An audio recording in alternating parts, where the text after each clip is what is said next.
In today's video, I'm going to teach you how to enable extended trading hours on TradingView. So let's jump in and get started. First off, make sure you're logged into TradingView with your account.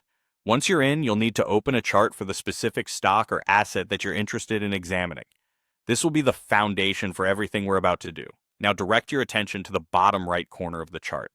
You should notice a button showing the current session. This button will typically read RTH, standing for regular trading hours, or it might display your current time interval. This is a crucial element, as it will allow us to open up those extended trading hours. Go ahead and click on this button, then select extended trading hours from the drop-down menu that appears. As soon as you've made that selection, you'll see the chart update immediately. You'll notice that shaded regions have appeared on your chart, representing pre-market and after-hours trading sessions. This visual differentiation is a quick way to confirm that extended trading hours are actually enabled. But that's not all you can do. If you want to make these shaded regions more visually distinct or simply customize their appearance, right-click on the chart and select Settings. From there, head over to the Symbol tab. Within this tab, you have the option to fine-tune the background settings specific to pre- and post-market hours.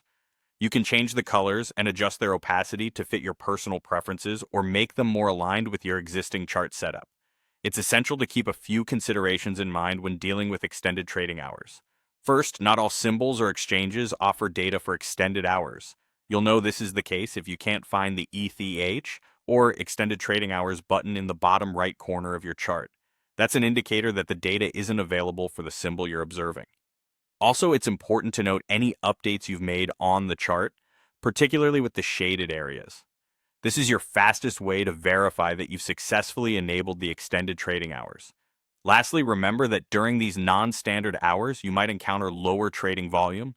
This reduced activity can sometimes result in increased volatility, so be aware and plan your trading strategies accordingly.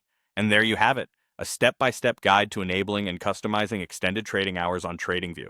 Whether you're looking for more data or seeking to refine your analysis, these extended hours can provide valuable insights. Thanks for watching this tutorial, and happy trading.